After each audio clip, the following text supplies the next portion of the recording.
Hey guys, কেমন আছো? আশা করি সবাই ভালো আছো আর আমি অনেক ভালো আছি। আর আজকে আমি আবার তোমাদের সাথে আরেকটি ভিডিও নিয়ে এলাম।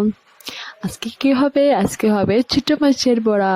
তো আমি তো করতে জানি না, তো এইদিকে আমি মাছগুলো তো দিয়ে নিয়ে নিলাম, আর একটু মাছ থাকলে আমি চড়চড়িটা করে নিব, মাছ ভাজা করে নিব সবার জন্য। আর এদিকে আমার শাশুড়ি মা আর দিদি বলেছেন যে ওরাও করবে বড়া আর আমি দেখবো, দেখে শিখে নেব। তো তার জন্য আমি এদিকে বড়াগুলো বানানোর জন্য এদিকে গাছ থেকে বিকেলবেলা পেরে এনে রেখেছিলাম কুমড়ো পাতা, লাউ পাতা, এইসব আর কি। আর এইসব মানে এটি মানে একটু লবণ দিয়ে এটি ভিজিয়ে রেখে দেবো একটু সফট হওয়ার জন্য। আর বড়াটা কিরকম হয় তোমরাও যে যে জানো না, শিখে নাও। আমি তো জানি না, আমি দেখবো আজকে কিরকম বানান বড়াটা। আর আমার মা জানেন, কিন্তু আমি এইসব দেখিনি কখনো। আমার খেতেও মানে আমার বেশি ভালো লাগে না, তো আজকে একটু টেস্ট করে দেখবো আর তোমরাও সবাই দেখবে অবশ্য। তো দেখি বড়াটা কিরকম হয়। তো প্রথমে এইসব কিছু একসাথে মেখে দিলেন, কি কি এটির মধ্যে দিয়েছেন আমি তোমাদেরকে বলি।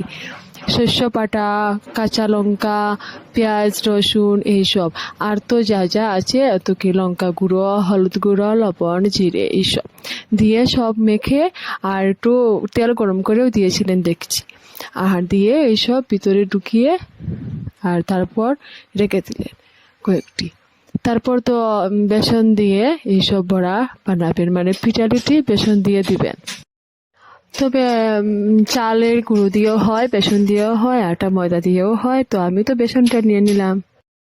তবে আজকে তো বেসন দিয়েও বড়াটা বানাবো। আর কেউ কেউ আছে যে পিঠালি দিয়ে চালের গুঁড়ো দিয়ে বড়াটা বানায়, আর কেউ কেউ বেসন। তা আমি তো বেসন নিয়ে নিলাম বাটিতে। আর তো তারপর দিদিকে সব কিছু রেডি করে দিয়ে দিলাম, আর ও এটি নিয়ে মাখিয়ে দিলেন। তারপর তো কি এটির মধ্যে লাগিয়ে দিবেন, আর তারপর তো কড়াই গরম করে তেল দিয়ে বসিয়ে দেবেন। তারপর এদিকে তো আমি আর এদিকে মাছগুলো সাঁতলিয়ে আমি রেখে দিলাম চচ্চড়ি রান্না করার জন্য। এদিকে বড়াটা হয়ে যাক, তারপর আমি চচ্চড়িটা রান্না করে নেব। তো এইসব করতে করতে আমাদের বড়াটা তো হয়ে গেল। দেখো খুব সুন্দর সেট বেরিয়েছে, খেতেও টেস্ট হবে।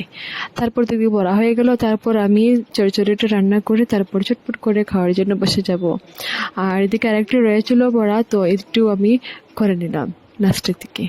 আর তারপর এদিকে মাছগুলো তো সাতলানো হয়ে গেছে, রেখে দিয়েছিলাম যে সেটি। তারপর এদিকে আমি শস্য বাটা সব কিছু নিয়ে নিলাম, আর রসুন, তারপর টমেটো, কাঁচা লঙ্কা এইসব দিয়ে আমি চচ্চড়িটা বসিয়ে দিলাম। তো এর চচ্চড়িটা হয়ে গেছে, আর এখন আমি খাওয়ার জন্য আমার জন্য তালটি বেড়ে নেব। আর তোমরা সবাই বলবে কীরকম হয়েছে ভিডিওটি, আর অবশ্য ছোটো মাছের বড়াটি খেয়ে দেখবে কীরকম হয়। তারপর তো আমার জন্য তালটি বেড়ে নিলাম, একটি বড়া নিলাম, মাছের চচ্চড়িটা একটু একটু ঝোল দিয়ে নিলাম, আর তো মাছের ভাজা এইসব নিলাম, আর আমি চটপট করে খেয়ে নেবো। আর তোমরা সবাই অবশ্যই ট্রাই করে দেখবে ছোটো মাছের বড়াটি খেতে কেমন। তো আজকের জন্য এতটুকু রয়ে গেল, আর তোমরা সবাই বলবে ভিডিওটি কিরকম হয়েছে।